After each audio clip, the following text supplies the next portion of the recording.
Conqueror's Blade is a game where you're a warlord controlling units in a siege battle with other people. As you play more, you can unlock more units to use in your siege battles, and each one of them serves a different purpose. Right now I'm just making a new character for the tutorial, but I won't be doing an actual match. I have other videos on my channel if you want to see that though. In the game, there are 10 different weapons to choose from, and each one serves a different purpose. I chose an Adachi, which is a weapon that has lifesteal. And as I fight Rajak over here, you'll notice I also have skills. My skills can do different things, like knock him down, and give me more lifesteal.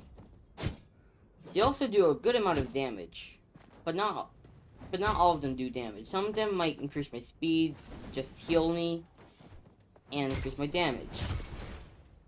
You also have an ultimate that you can use. Mine is just hitting them over and over again until they just die, and yeah. It also gives me a lot of lifesteal. Help me, I cannot speak. As you can see here, you can also get a horse. I suggest using the keys because if you use your mouse, you can't look around while you're riding your horse.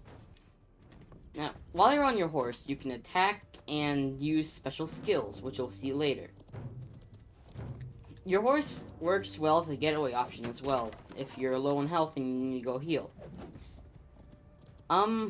Your horse can also die if it gets hit too much, so that means you can also use it as a meat shield if you need to. You can just ride around it and attack random people. They'll usually hit your horse instead, but they'll sometimes hit. Once you've chosen your weapon, you'll be taken to a siege battle, like this one. Now, the start of the siege battle starts off with people running over to the siege engines. These are the battering rams that break open the gates, or might be a siege tower that people push to get onto the walls. You can control these things by using control and then clicking on them. I suggest using gray units only because units that are pushing the siege engines get killed a lot. Once you're inside, you are going to be met with a lot of defense. Especially with this map. It might not look like it, but this map has a lot of defense on A. So, once you're inside and you killed everything in there, you'll have to hold the point while you're capturing it. So, send up your troops into the front, make sure they don't get a foot onto this point, because if they even have a finger on the point, you'll stop the capture. Help me, I cannot speak again. So, right now I'm just attacking random units because I'm bored. Also, recording this is very infuriating. Also, sorry if the video is lagging a bit. Conqueror's Blade takes up a lot of RAM. So, it isn't laggy when I play it, but it's laggy when I record it. There's a lot going on. Oh yeah, artillery. Yeah, that one kind of caught me by surprise there. So, once you cap the point, you can move on. Now, you can either go attack the gate, or sometimes maps will have walls that you can break. They're usually represented with cracks in the walls, but not all maps have walls that can be broken. So now that we've capped A, the tutorial will now let us break the walls. Now, those plus signs over there are supply points. They're like normal points, but you don't really need to capture them. But they're really helpful because they heal your units. Or you help me. They act the same as normal points. And you can also call up new units if your unit's like half dead or something. Because sometimes, you know, you come out of a fight with only 2 models and, you know, you can't really fight with 2 models. So, you can draw out new units if you want. And that's basically it. I honestly don't know what else to talk about. I'm just fighting units here. So, yeah, that's basically all. So I'll see you guys when I explain units.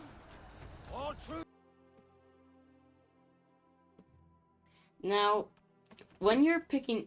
They let you pick your units after you're done with the siege battle. So when you're picking your units, for the first one, you can choose anything, but I don't suggest getting the middle two. And when they let you pick your blue unit, which is the one where you can only pick one, I suggest getting Squires, the one in the middle, because they'll help you unlock something. They'll help you unlock a very good unit later, which is Spear Sergeants. You'll see them later in the video when I explain how to use the units. Which is right now. Woohoo! Adding magic. Whoa. So, when you're using your units, I have shields right here. I'm going to show you how to use your infantry. So, for your shields, you have 3 formations. Line, Turtle, and Siltron. Now, when you're getting shot by archers, you usually want to use Turtle. They place shields above their heads and to their sides. And in the front, of course. When your shields are like this, you can take a lot of archer shots, and you also have the skill, if you press 1, called Advance. This makes your shields stay in formation, but they walk forward, which is very helpful. Now, when you get to your enemy while using this, you should press 2. 2 activates an ability called Cover Commander. When you use Cover Commander, they'll attack anything in their way to get to you, and once they are next to you, they will form a Siltron-like formation. Now, this isn't the same, because they're still very mobile. And, yeah, just never use Siltron. That's basically what you have to do. Now, okay, now a lot don't die. You have the shield wall. The shield wall is good for defending pikes that are behind you. Your shields also do a lot of damage, but if you have pikes behind you, you'll become an unstoppable defense because the pikes can hit from behind the shield wall, and the shield wall can take the damage. It's very effective. Now, you have pikes. So, right now, I'm putting my pikes into line formation, which is the formation that you want to use if you're behind a shield wall. Pikes will not do damage if the units are not touching the blade. So, for example, if I push them up like this, they're not doing damage because they're being hit by a pole, not a blade. It's the equivalent of throwing a pole at, I don't know, a wall, instead of using like a jackhammer or something. You also have this formation called column, or block. When you use this formation, you want to be behind the wall and facing your pikes towards an opening, like a gate, or a breach, like in the tutorial earlier. When they're like this, they usually cannot be hit by ranged, but they can still hit units that come through the gate, because their pikes are long, and long pikes are longer than swordman swords, if that makes sense. Anyways, if they get too close, then you can just press V again. You can also place them and then press V over and over again to reset their attack cooldown. So, yeah, it's basically all for pikes. On to let me see. Oh, swordsman. Now, these guys aren't exactly swordsmen, but I like them. They're very aggressive. You can kill almost anything with them, just as long as there's something around. Because swordsmen, some of them are very squishy, some other ones are very tanky, but usually you want to fight with like a pike unit or a shield wall. So, they have a charge, which you saw earlier, and they also have a other ability. So that other ability could be extra damage or healing. Now these guys in particular have two abilities, which they can also do extra damage and heal, which is why I love them. You can see that they're doing 9,000 damage per hit, and they also heal 4,500 health at the start of their frenzy, and then 2,000 at the end. I'll be probably posting clips of these guys because I love them. So, the archers they usually have abilities that they can do. So mines, they can do bleed whenever they hit an enemy, and they can stack up to 15 times. It hurts a lot if you get hit by them. A lot. Also, you can target where they shoot, so they'll only shoot in that blue circle over there. As you can see by them not shooting these three. The troublesome trio, I guess I'm going to call them. So, oh yeah, and there's proof that they have bleed. So that's basically all for, the archer unit, I guess. Yeah. Now for guns. Now, these guns are special, but they're the best guns that I have, and I'm probably just gonna use them. So, they also have an ability where if the longer they wait for something to shoot, the more damage that they will do. I don't have these guys all the way maxed out, but I'm pretty sure they do about 8,000 damage if they're maxed out and have been waiting for 6 seconds, which is the maximum time that you can wait. So they're basically just archers, but they can only shoot straight. They also have a focus fire like this, where they shoot in front of them.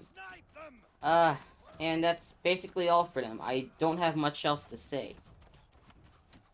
Also crossbows in this game, but I don't have any. They're basically just bows with guns. They're not really good, but there is this one unit called Levis, where they have shields on their backs. That's also very good. Anyways, on to the next type of unit. Now, this is Cav. Cav is very weird and has a big learning curve. So if you don't know how to use Cav, you'll probably just kind of put them into the unit and let them fight. Just press V. But that's really not what you want to do. When you're using Cav, you want to put them in the formation that you want them to run in. And then, once they're running, you want to charge. Notice how their lances point down? If their lances aren't pointed down, then they won't do any damage. Let me show you. So, you see, when you just charge them automatically, when they're stopped, you'll see that they take a lot longer to charge up their charge. Wow. Now, they still killed a unit, but that's because they're bad. Any other unit would have killed me if I did that, so just make sure that you make them run before you charge.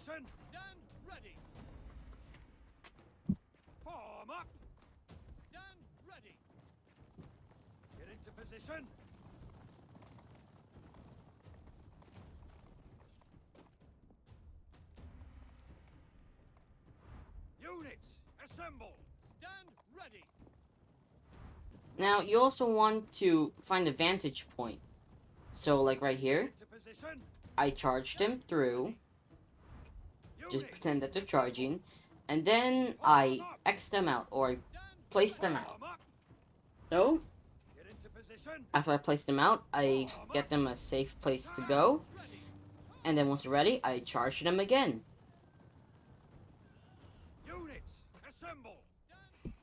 And that's about it.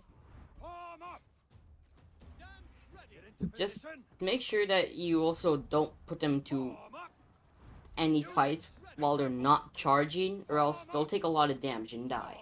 There's also a ranged cav that you can use. Now these are just cavalry, but with bows. There's not a lot to talk about with these guys, but what you basically want to do is to put them behind like a shield wall, or just run them around so they can shoot random things while they're on their way. Also, make sure they don't get hit. They're even weaker than the other calves, so... Well, I assume that they are. I haven't checked, but But they're a ranged unit, so yeah. Also, you want to charge them away if things get too close. And that's about it for a range cav. And just keep on running them around, shooting random stuff. Now that you have your units, you're gonna ask how to level them, because if you level them up to maximum, they'll become very good. Now, I'm gonna go over to my Forte pikeman over here, and you see the plus sign on the top left corner? If you click that, you can go to the level up unit menu, I guess. So over here, you can use your shared EXP to level up your unit. I don't have enough shared EXP to show you, but if you do, then it'll say level unit on the bottom of the thing there. You get EXP from doing battles, but more specifically for this season, you get EXP for doing thief raids. You get a lot of EXP for doing thief raids, so if you help out now, I suggest do that. And also you get a lot of EXP from expeditions. You get the same amount that you do in the siege, but it's faster. And for the house, a good house usually has a Discord, and my house also teaches people how to play, so you can join my house if you put in the Discord link if you click the Discord link I put in the description and join Fire Nation in Discord. In the game. Why? And yeah, it's because they offer houses. They'll help you get better at the game if you join them. And also for doctrines, each day a new doctrine rotation goes around, and you can use your token things, I don't know what they're called, to get doctrines like that. Now your doctrines can just give you simple attack buffs, defense buffs, to giving you skills. So over here, my Forte pikeman can't stun units without this doctrine, and I do a lot more damage because I have those three, and it gives me a charge. Now, the skills that you get from doctrines aren't as good, but they're always helpful to have around. And yeah, that's basically all for the game. Also, you can buy some hay over here to help make your horse not insane. But yeah, that's basically all. I suggest going over to some of the channels that I linked down in the description, because this tutorial is bad, but it's a tutorial nonetheless. It'll help you get started. If you want some more detail on the game, then click on the channels in the description. They have very good tutorials, and they also showcase certain units that you might want to get. So, bye. Okay, bye. I'm tired now. Bye. Bye.